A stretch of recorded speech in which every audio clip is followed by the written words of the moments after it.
पाकिस्तान किस सियासी जमात के लीडर को जो है वो इनवाइट किया है अमरीकी इंतजामिया की तरफ से? मतलब कि ऑफिशियली पाकिस्तान को कोई इनविटेशन नहीं आया, हुकूमती सतह पर कोई इनविटेशन नहीं आया। इंडिया से मुतालिक उनका अप्रोच क्या है, वो वही है कि उनको मफाद उधर नजर आता है। और दोस्तों, भारत के बिजनेसमैन हैं मुकेश अंबानी और उनकी मिसेस नीता अंबानी जो हैं, वो जो स्वेरिंग इन सेरेमनी से पहले एक डिनर होता है उसमें वो डोनाल्ड ट्रंप साहब से मिले हैं। भाई पैसा हो तो क्या कुछ नहीं हो सकता है। अब जो भारतीय वजीर खारजा हैं वो बाकायदा एक मेहमान की तरह तौर से आ रहे हैं। पहली वजह यह है कि अमेरिका समझता है दोनों पार्टीज के साइड पे कि अगर चीन को कंटेन करना है बड़े सगीर के अंदर या इंडियन ओशन के एरिया में, तो उसके लिए भारत की रिलेशनशिप बहुत ज़्यादा ज़रूरी है। ट्रंप जो है वो डीप स्टेट्स के ऊपर, निज़ामदीनों के ऊपर सख्त हाथ डालने जा रहा है। पाकिस्तानी चौधरी निज़ामदीन के लिए भी ये परेशानी का बायस होगा। हमने पिछले व्लॉग में आपको ये खबर दी थी कि अमेरिका में टिकटॉक पर पाबंदी लगा दी है। अमेरिका की ज़रूरत इसलिए पड़ती है कि उसके बगैर IMF का कर्जा नहीं मिलता, और अमेरिका ये चाहता है कि IMF के चुंगल में आप रहें, और हमारे हुक्मरान इख्तियार में आने के लिए अमेरिकी आशीर्वाद पे भरोसा करते हैं। पाकिस्तान का जिक्र उन्होंने किसी जगह पे भी नहीं किया जो इस वक्त की जो एडमिनिस्ट्रेशन है। लेकिन एक बात तो वाज़ेह है कि इंडियन लॉबी हर जगह पे मौजूद है, क्योंकि वाइस प्रेसिडेंट की जो बीवी है वो भी अब इंडियन है, पहले हमारी वाइस प्रेसिडेंट ही इंडियन थी। If Ambani is standing with Trump, आप इमेजिन करें इंडियन सरकार क्या सोच रही होगी। इंडियन सरकार इस वक्त ये सोच रही होगी कि अंबानी को कैसे कैसे इस्तेमाल करना है। ऐसे मुतालिक उनका अप्रोच क्या है, वो वही है कि उनको मफाद उधर नज़र आता है, और इस वक्त चीन के तनाजुर में उनको अमेरिका अहम नज़र आता है। जी, मुझे लगता है कि इंडिया की जो पॉलिसी है ये एक ऐसा मुल्क है जहां कॉन्टिन्यूटी हमें बहुत ज़्यादा नज़र आएगी बिटवीन बाइडन एडमिनिस्ट्रेशन और आने वाली ट्रंप एडमिनिस्ट्रेशन में। उसकी दो वजूहात हैं साफ़ी साहब। पहली वजह यह है कि अमेरिका समझता है दोनों पार्टीज़ के साइड पे कि अगर चीन को कंटेन करना है बड़े सगीर के अंदर या इंडियन ओशन के एरिया में, तो उसके लिए भारत की रिलेशनशिप बहुत ज़्यादा ज़रूरी है। दूसरा ये कि अगर रीअलाइनमेंट होनी है सप्लाई चेन्स की चीन से निकल के, जो कि काफ़ी हद तक शुरू हो चुकी है, तो उसके 3-4 ममालिक हैं जहां वो शिफ्ट होगी। वियतनाम में ऑलरेडी शिफ्ट हो चुका है, लेकिन वियतनाम में ज़्यादातर चाइनीज़ कंपनीज़ ने काम शिफ्ट किया है। मैक्सिको में हो रहा है, लेकिन वहाँ भी चाइनीज़ कंपनीज़ इन्वेस्ट कर रही हैं। फिर भारत है जो कि तीसरा कैंडिडेट उभर के सामने आता है। तो मुझे लगता है कि भारत के इशू पर, चाहे वो स्ट्रेटेजिक और डिफेंस के अमूर हों और चाहे वो इकोनॉमिक इशूज़ हों, वहाँ पे कंटिन्यूटी होगी। नंबर 2 ये कि अगर डोनाल्ड ट्रंप कहते हैं कि हम उन तमाम ममालिक जिसमें भारत भी शामिल है जो हमें इक्वल मार्केट एक्सेस नहीं देते, यानी कि हमें एक्सपोर्ट्स तो अपने भेजते रहते हैं लेकिन हमारी कंपनीज की मदद नहीं करते भारत के अंदर, तो हम उनके खिलाफ टैक्सेस लगाएंगे, टैरिफ्स और कस्टम ड्यूटीज लगाएंगे। तो इन 2 इश्यूज पे कुछ लोग एक्सपेक्ट कर रहे हैं कि शायद थोड़ी वॉलेटिलिटी बढ़े, लेकिन बाय एंड लार्ज हमें लगता है कि कंसेंसस होगा। अभी जयशंकर भी आएंगे इस हफ्ते इनॉग्रेशन पे, और उसके बाद क्वाड लीडर्स की फॉरेन मिनिस्टर समिट भी है।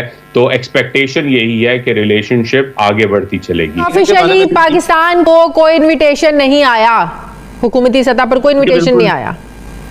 लेकिन मोहसिन नकवी साहब यहाँ पे मौजूद है, वो लेकिन वो अपनी जाती हैसियत में यहाँ पे मौजूद हैं। उनका किसी भी ऑफिशियल के साथ कोई यहाँ पे मुलाकात नहीं है, तो वो जाती हैसियत से कल यहाँ पे वो अटेंड करेंगे। मुझे ये बताएं कि प्रेसिडेंट ट्रंप के एक बार फिर से व्हाइट हाउस में आने के बाद क्या तब्दीलियां मतवक्के हैं, खास तौर पर पाकिस्तान के सियासी हालात को लेकर पाकिस्तानी कम्युनिटी वहाँ क्या सोच रही है?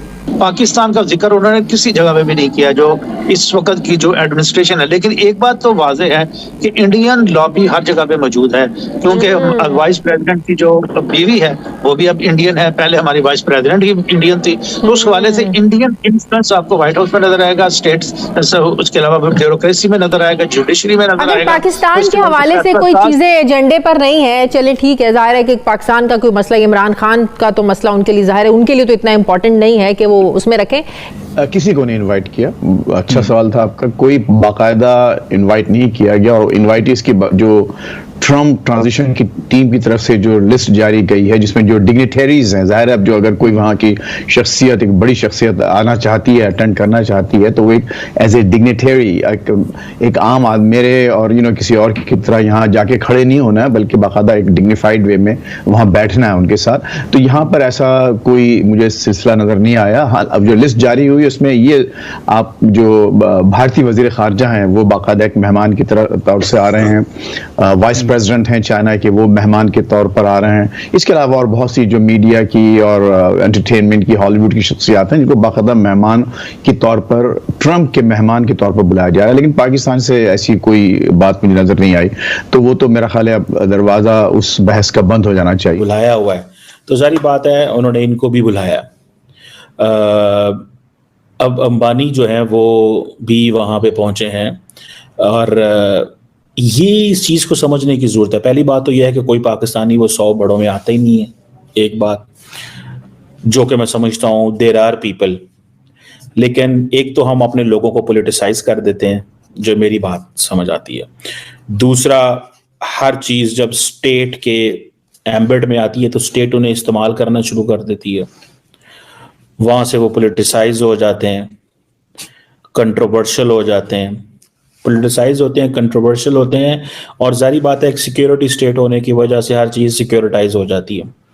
And then they get closer with the state. The more you get closer with the state, the more you are in trouble at time. The more you are independent, the more it is better for you. So Ambani, although he is very closer, लेकिन मिसाल के तौर पे जब मुझे याद है कि प्राइम मिनिस्टर मोदी ने गुजरात के अंदर इन्वेस्टर्स समिट की, तो इस इन्वेस्टर समिट के अंदर जो उन्होंने की, उस इन्वेस्टर समिट के अंदर मुकेश अंबानी ने कहा कि हम दुनिया की उन्होंने कहा कि हम 35 अरब डॉलर की इकॉनमी बनने जा रहे हैं। 35 ट्रिलियन डॉलर की economy, sorry not Arab dollar, 35 trillion dollar की। तो वो लोग बड़े हैरान हुए कि तो अमेरिका भी इतनी बड़ी इकॉनमी नहीं है जितनी ये कह रहे हैं। सो ही वाज बेसिकली, उस वक्त ये चीज़ें चल रही थी, ठीक है। सो अंबानी साहब जो है वो बड़े करीब पहुंच गए हैं, ठीक है, और कोई पाकिस्तानी वहां पे नहीं है। मैंने आपको बताया उसकी वजह क्या है कि हमारा मजाज ही डिफरेंट है। नमस्कार दोस्तों, स्वागत है आप लोग का हिंदुस्तानी स्पेशल के एक और नए वीडियो में। दोस्तों, डोनाल्ड ट्रंप आज आधिकारिक तौर पर अमेरिका के राष्ट्रपति बन जाएंगे, मतलब कि बन गए हैं। वो दूसरी बार राष्ट्रपति पद की शपथ ले लिया है। उनके साथ जेसी वेस उपराष्ट्रपति पद की शपथ भी वो ले चुकी हैं। अमेरिका के चीफ जस्टिस जॉन रॉबर्ट्स उन्हें शपथ जो है वो दिलवा चुके हैं। अमेरिका इतिहास में पहली बार ऐसा होने जा रहा है जब राष्ट्रपति का शपथ ग्रहण समारोह ग्रैंड स्तर पर हो रहा है। इस शपथ ग्रहण समारोह में दुनिया भर से नामचीन शख्सियों शामिल होने जा रही हैं। इसमें भारत की ओर से विदेश मंत्री एस जयशंकर से लेकर रिलायंस ग्रुप के चेयरमैन मुकेश अंबानी और उनकी पत्नी नीता अंबानी भी समारोह में शामिल थी। इसके अलावा चीन की ओर से उपराष्ट्रपति हान जेंग शपथ ग्रहण में शिरकत उन्होंने किया था। ट्रंप और चीन के राष्ट्रपति शी जिनपिंग के बीच शुक्रवार को हुई बातचीत के बाद शपथ ग्रहण समारोह में हान के शामिल होने की खबरें सामने आ रही थी, लेकिन वो यहाँ पे नहीं आए। लेकिन जो खबरें आ रही हैं कि जैसे पाकिस्तानी मीडिया बात कर रही है कि जो एस जयशंकर हैं वो तो एक अलग बात है, लेकिन नीता अंबानी और मुकेश अंबानी को बुलाना ये दिखाता है कि पूरी दुनिया में भारतीय बिजनेसमैन जो है वो उभर के सामने आ रहे हैं। और ट्रंप को भी ये बात पता है कि अगर उसको जिस नीति को लेकर वो आए हैं, अगर उस नीति में आगे की ओर बढ़ना है तो फिर भारत के बिजनेसमैन भी उनके लिए बहुत ही महत्वपूर्ण और अहम भूमिका निभाएंगे। और इसीलिए अमेरिका में भी इस बात को लेकर काफ़ी ज़्यादा जो है वो चीज़ें चल रही हैं। लेकिन जिस तरीके से ट्रंप के शपथ समारोह में जिस तरीके से भारत की ओर से एस जयशंकर और जो नीता अंबानी, मुकेश अंबानी और भी एक दो लोग, नामचीन लोग जो है वो इसमें शामिल थे, इससे देखकर पाकिस्तान बहुत परेशान है। क्योंकि पाकिस्तान की ओर से कोई खास जो है वो देखने को नहीं मिला कि कोई खास व्यक्ति को वहाँ पे बुलाया गया है। यानी कि पाकिस्तान को पूरी दुनिया किनारे लगा चुकी है। जब अमेरिका जैसा बड़ा मुल्क जो कि अभी दुनिया का सबसे ताकतवर और हर चीज़ में सबसे आगे है, वो मुल्क अगर अमेरिका को साइड लगा देता है तो फिर आप समझ सकते हैं कि दुनिया में फिर जो पाकिस्तान है उसकी हैसियत क्या होने वाली है। और इसीलिए पाकिस्तानी इस बात से रो रहे हैं कि आखिरकार जो ट्रंप है वो क्या चाहता है। पहले तो ट्रंप ने बहुत सारे हिंदू भारतीयों को जो है वो अपने कैबिनेट में जगह दिया, उसने हर इंटेलिजेंस एजेंसियों के चीफ तक बना दिया। अब शपथ समारोह में भी नीता अंबानी बिजनेसमैन को बुला दिया। मतलब कि इससे क्या साबित होता है? तो पाकिस्तानी मीडिया कहीं ना कहीं इस बात को लेकर बहुत ज़्यादा दुखी है कि आखिरकार ट्रंप ने हमें क्यों भाव नहीं दिया और भारत को क्यों भाव दे रहे हैं। तो दोस्तों बस आज के वीडियो में इतना ही। वीडियो को लाइक और चैनल हिंदुस्तानी स्पेशल को सब्सक्राइब कर लें, क्योंकि मैं आपके लिए इंटरेस्टिंग वीडियो लाते रहते हैं। मिलेंगे से न्यू वीडियो से, तब तक देखते रहिए हिंदुस्तानी स्पेशल।